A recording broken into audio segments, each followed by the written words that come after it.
morning, PotCoins. Today is Sunday, 19 July 2015.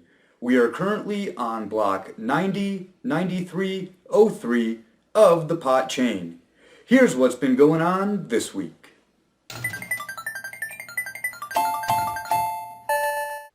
A lot has happened since the last show.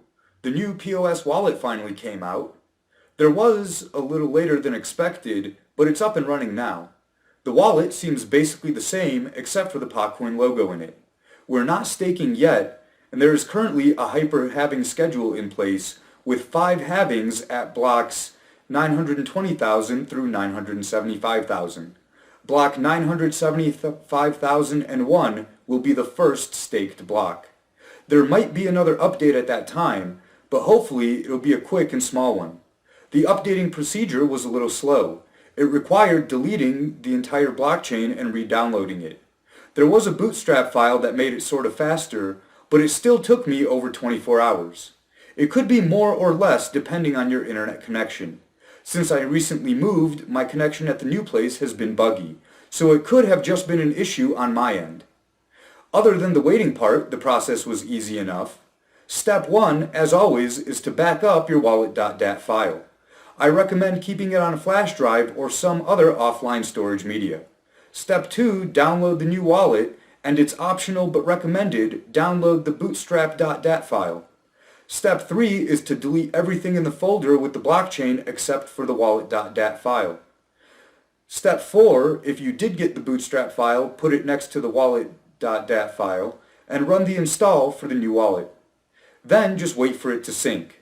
There are more detailed instructions on Reddit with more steps broken down better.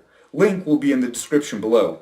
I tried out a small test transaction with the new wallet and it worked with no problem, but I'll probably play with it more this week. There was some pushback from a few community members about the update, mainly focusing on the lack of code review.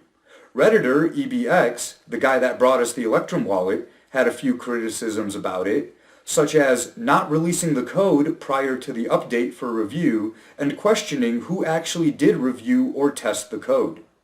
I'm with him. This is a valid concern, and I'm glad we have guys like him looking into these kinds of things. I think it's fair to assume that most of us have no idea what we would be looking at if we tried to analyze the code. So having community members that are willing and able to read and review code is essential. As far as I can tell, he's an unbiased coder just looking out for us all. Hopefully all is well, but if anyone is concerned about it, it might be wise to wait a week or two to see if any bugs get found. I have the PotCoin wallet on 2 different computers, and I've only updated one of them. Does that make a difference? I don't really know. Maybe. But I'm still going to wait another week before updating the other one.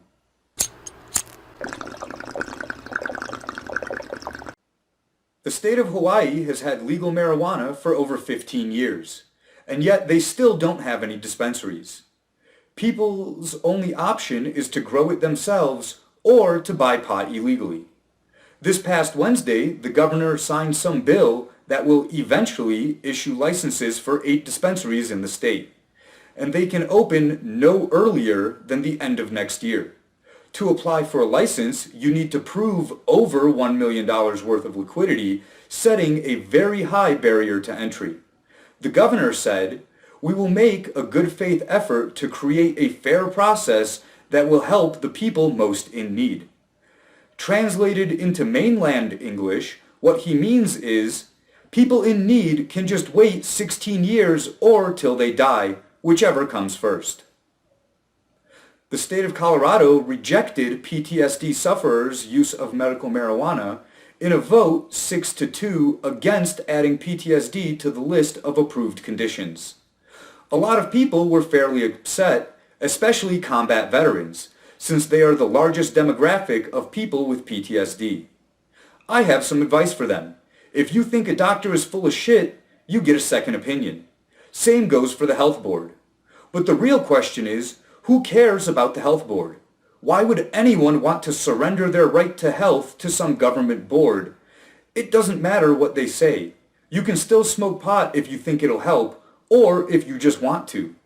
You don't need permission or approval from the assholes stealing your money. These veterans that were under the false impression that they were fighting for freedom got a rude wake-up call when they found out the state said, "Fuck your freedom. You don't have any. All you have is the ability to beg for permission, and we'll deny it." People have been using pot medically for centuries before some self-appointed authority told them that they couldn't. You don't need a license or a card or any other bullshit to take care of your own health. You don't need permission. Just do what you feel that you need to do. It is that simple. And that is the real freedom. Unfortunately, so many people have been brainwashed so hard that they'll continue trying to change their masters' minds instead of taking care of their own health in the way that they see fit. Veterans are committing suicide at a rate of about 22 per day. That's 30 times more than the civilian population. And many of them are on dangerous and addictive prescription drugs with horrible side effects. And increased risk of suicide is often one of those side effects. State health boards have no problem with any of those drugs because they're getting kickbacks from Pfizer and Procter & Gamble and the rest of them. The state solution is to wait till all the vets with PTSD kill themselves, and then there won't be any more PTSD suicides. Problem solved. If you agree with that solution, by all means, listen to and follow the health board's advice. For anyone that values their own life and their health, don't wait for permission to live. Take care of yourself as you see fit.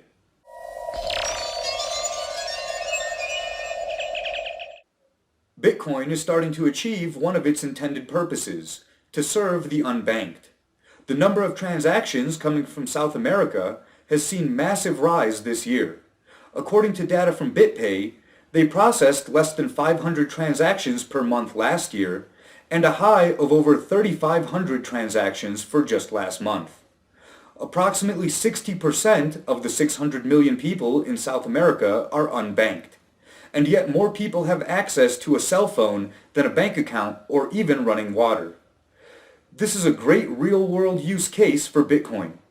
A lot of it seems to be coming from Argentina, where Bitcoiners are hedging their wealth against the 20% inflation rate. Also, since it's easier to have internet access than it is to get a bank account in most countries there, more people are using Bitcoin.